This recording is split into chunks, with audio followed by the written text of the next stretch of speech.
Má všelijaké vyvrtkovité točené perie. A to sú perie. tie postavové. Áno, to sú postavové. Točené perie, má chocholky všelijaké. Postavu zaujíma, že treba do písmena 1 alebo do písmena kosakovitého. Z tých 3 základných druhov kanárikov sa teda vy venujete... Ja sa venujem farebným. Farebným, len čiste tým farebným. A zase farebných, napríklad teraz na výstave v Holandsku, čo som bol, tak tam boli farebné kanáriky vystavované v 444 skupinách. 222 bolo pre jednotlivcov a 222 pre kolekcie. Kolekcie to sú 4 vtáky, ktoré sa naraz hodnotia a vyhlasuje sa u nich víťaz, druhý víťaz a tretí víťaz. A u jedincov tam je súťaží len jedinec, jednotlivec a tam sa takisto hodnotí prvé, druhé a tretie miesto v tej ktorej skupine. No a spomedzi týchto 444 skupín existuje skupina tzv. Tých jaspisových kanárikoch, ktoré sú mojou srdcovou záležitosťou a ktorým sa venujem už teraz 6. rok. Tak poďme teraz na tie farebné. Ako sa tie farebné, lebo už vieme teraz, že spomedzi tých farebných je jedna skupina tých jaspisových a znamená to, že všetky tie ostatné skupiny sú, ja neviem, modré, žlté, fialové, alebo aké sú to iné tie skupiny? No, tak... Ak jaspisové sú len jeden. To je jedna skupina u neklasického melaninu. Čiže musíme si to povedať takto. Že farebné kanáriky rozdeľujeme na lipochromové a melaninové. Lipochromové to sú čiste jednofarebné. To je biely kanárik, červený kanárik, potom žltý kanárik, slonovinovo-žltý a slonovinovo-červený a plus dominantne alebo recesívne biely. Aj takéto máte? Aj takým sa venuje? Aj takéto máte? Nie, len červené mám. Červené, intenzívne a neintenzívne. Toto mám, to je jedna stránka veci, ktorá mi zarába na tie jaspisové. Dalo by sa takto asi povedať. S tými chodím tiež na súťaže, ale s tými nie som tak úspešný. Potom máme druhú skupinu farebných kanárikov a to sú melaninové. Ale zase tieto melaninové rozdeľujeme zase do ďalších 2 skupín. Klasický melanín a neklasický melanín.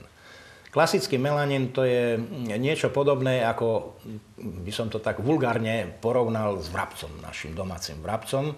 Hej, že je to asi taký typ, lenže ten melaninový, klasický melaninový aj neklasický melaninový má v sebe jednak melanín aj lipochrom. Čiže má základnú farbu, to je buď tá biela, žltá, červená, slonovinovo-žltá, slonovinovo-červená. Hej. Čiže aj tú farbu má a má aj melaninovú farbu. A melaninovú farbu má zase čiernu, hnedú, achatovú a izabelovú. Kdežto toto u lipochromových nie je. Tam je len čiste farba, ktorá je vizuálna, ktorú vidíte vy. A napríklad taký laik v tom klasickom alebo neklasickom melanine neuvidí niektorú farbu. Od toho sú zase posudzovatelia a tí už chovatelia, ktorí sa zaoberajú podrobnejšie týmto chovom na športové účely, by som takto to nazval, tak tí to už ovládajú. Ale keď dáte laikovi, postavíte, čo ja viem, klasického, povedzme, jak niekedy hovorilo sa, že je to zelený kanárik, hej, a dáte mu tam, čo ja viem, opalového, zeleného, tak on v tom rozdiel žiaden neuvidí. Tak práve jak vrabec, ten je trošku svetlejší, ten je trošku tmavší. A o to tu ide. O to tu ide, že ten chovateľ, už ktorý sa určitým smerom dá, už musí poznať všetky tieto farby. No a ja som sa dostal k tým jaspisovým kanárikom, ktoré ešte dá sa povedať, že len teraz prvý rok, čo boli posudzované na svetových šampionátoch, doteraz boli len v rámci uznávacieho konania, ktoré trvalo 4 roky, pretože jeden rok neúspeli, vyšľachtili tohto kanárika Španieli. Ono takto bolo, že nezávisle ich šľachtili Taliani aj Španieli. V Taliansku sa tento vták nazýval ametist a u Španielov sa nazýval jaspis. No a Španieli a Taliani proti sebe dosť sa napadali, že či je to plemeno bude, keď sa to vyšľachtí, že kto ho dá na uznávacie konanie, či Španieli alebo Taliani, ale vyhrali Taliani, pretože skôr sa dopracovali k výsledkom, než vlastne Španieli vyhrali, lebo sa skôr dopracovali k výsledkom, než Taliani. Čiže preto španielský ostal ten jaspisový. Ostal pôvodný názov. Vyšľachtil ho José Abelán, ktorý je braný za otca týchto jaspisových kanárikov. Jo, tak to ja vám neviem povedať, lebo to je dlhodobý proces, také šľachtenie. Kedy sa s ním začal uznaný zaoberať. teda bol kedy? Uznaný bol minulý rok, v roku 2014. Čiže ide úplne o nový... O nový druh, o najnovší druh uznaných farebných kanárikov. Pretože teraz zase boli jedné farebné kanáriky dané na uznávacie konanie, boli prvým rokom, uvidíme, jak dopadne. A vy ste sa ako dostali práve k tomuto úplne najnovšiemu druhu? Že ste sa rozhodli, že tento budete presne chovať? V literatúre som videl, ako vyzerá, teda na internete, v časopisoch bol propagovaný a tak ďalej. No a zhodou okolností som sa dostal do Čiech, kde bol môj kamarát na svetovom šampionáte v Španielsku, alebo na nejakej výstave v Španielsku a doniesol niekoľko kusov. A začal sa s nimi zaoberať. Tak ja som si dopredu u ňoho zazichroval, aby mi v ďalšom roku z odchovou niečo predal. No tak mi predal, ale nebola to lacná záležitosť. Vtedy jaspisy stali od tých 100 do 200 eur, jednofaktorové, pretože musím povedať, že existujú jedno- a dvojfaktorové. Jednofaktorové sú lacnejšie a dvojfaktorové stali až 200 až 300 eur. Koľko kusov teraz už máte? Potom koľko rok sa tomu 40 venujete? párov mám. Vlastne nie 40, 20 párov, tak. 40 kusov. Čiže rozrastla sa mi táto rodina. A všetko je z vašej vlastnej rodiny? Nie. Alebo doplňate si zvonku? Nie, doplňam si, lebo to sa musí robiť, musí sa doplňať. Musí sa miešať. No a keď začali, aby som to dokončil, tú myšlienku, keď začali s tými jaspismi tí Španieli a Taliani robiť, tak každý išiel svojou cestou. Španieli mali ten lepší, priaznivejší vietor, by som povedal, pretože všetky farebné kanáriky, ktoré vznikli tzv. Mutáciou. Ale toto je ojedinený prípad, ktorý nevznikol mutáciou, ale transmutáciou. Čiže tam je trošičku proces zložitejší.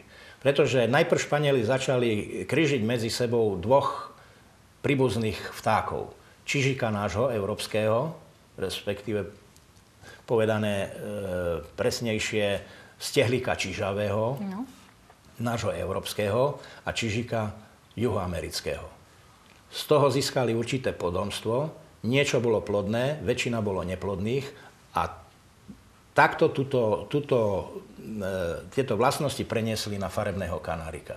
Za to sa hovorí o transmutácii, pretože najprv došlo tam k medzidruhovému kríženiu. Veď práve, že ide úplne iný druh. Áno, a potomstvo medzidruhového kríženia preniesli na farebné kanáriky a z toho potom vznikli tie jaspisové kanáriky. Napríklad Nemci ešte aj teraz majú problém s uznaním týchto vtákov z toho dôvodu, niektorí Nemci, nehovorím všetci, pretože hovoria, že to je hybrid, že je to kríženec, že to nie je žiaden farebný kanárik. Áno, ako to môže byť kanárik, keď pochádza z čižika? Lebo je to kríženec, ale už má také vlastnosti, že už má čisté vlastnosti len toho farebného kanárika. Už tam z čizíka absolútne nemá Dobre, nič. tak už vieme, ako vznikli jaspisové kanáriky a vás natoľko uchvátili, že momentálne sa venujete už teraz, ak dobre rátam tie počty, ktoré ste hovorili, vy sa teraz venujete iba im? Alebo máte aj teda, hovorili ste, tuším, že ešte aj nejaké červené máte. Ale najväčšie úspechy predsa len máte s tými jaspisovými.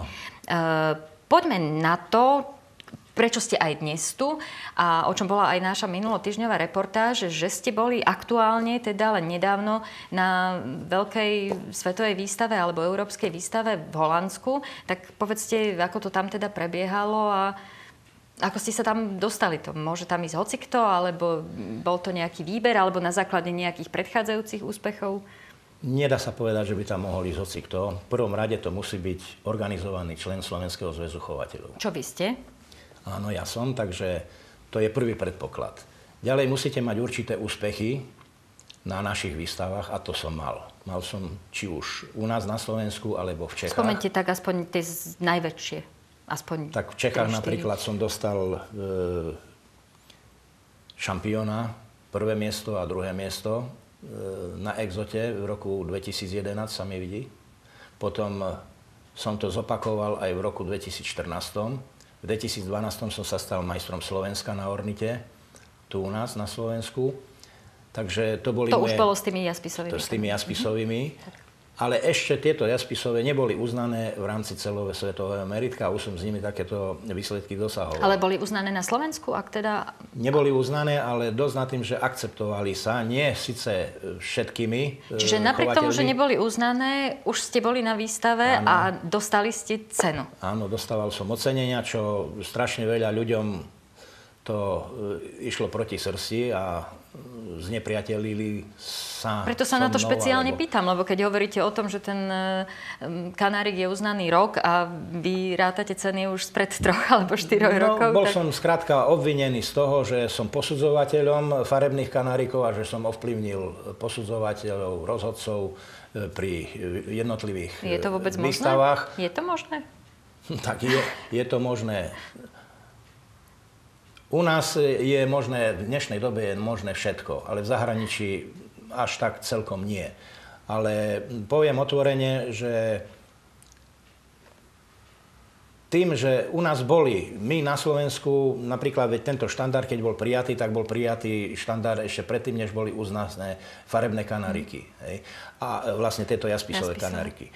A už tam sú popísané jaspisové kanáriky, ako majú vyzerať. Čiže my na Slovensku sme si zobrali za bernú mincu, že áno, budú sa posudzovať. Takže tým pádom, že to bolo prijaté, posudzovali sa, no a bohužiaľ, ono sa síce hovorí, že medzi slepými jednooký je kráľom, hej, a u nás na Slovensku sa týmto jaspisovým kanárikom vehementne som sa venoval len ja sám a ostatní, ktorí sa venovali, tak nedosahovali moju úroveň, tak som s nimi vyťazil.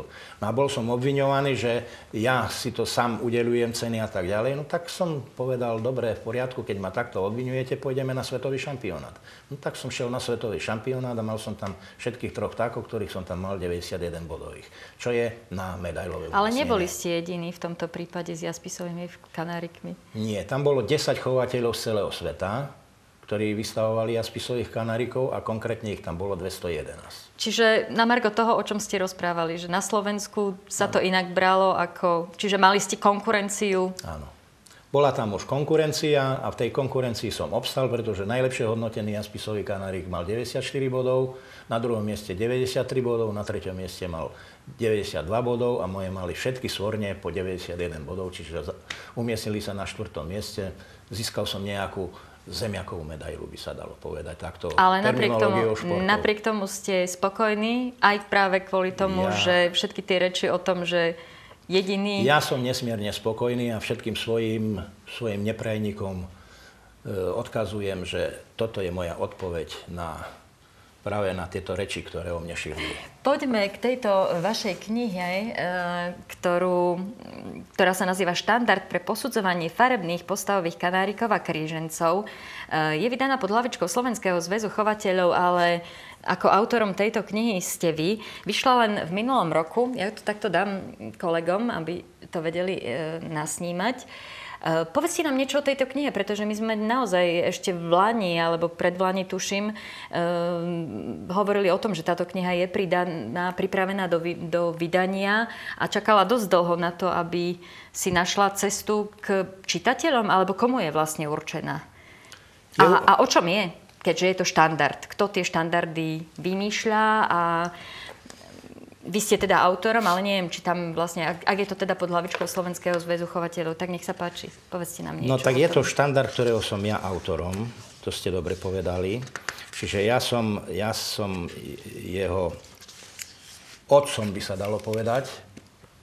Môžeme takto ukázať potom tiež na kameru. A toto sú tí, ktorí sa zaslúžili o jeho vydanie. Je to Slovenský zväz chovateľov, Republiková rada, potom je to klub chovateľov farebných postavových kanárikov a krížencov na Slovensku, potom je to základná organizácia močarany porostov, tu v Michalovciach, potom je to základná organizácia exotárska Vranov nad Topľou a niekoľkí súkromní, ako je Krištan, napríklad pán Krištan, ktorí na to dali svoje finančné prostriedky a v neposlednom rade som to bol ja, ktorý okradol rodinu o určité finančné prostriedky. Dúfam, že sa manželka nebude na mňa teraz hnevať.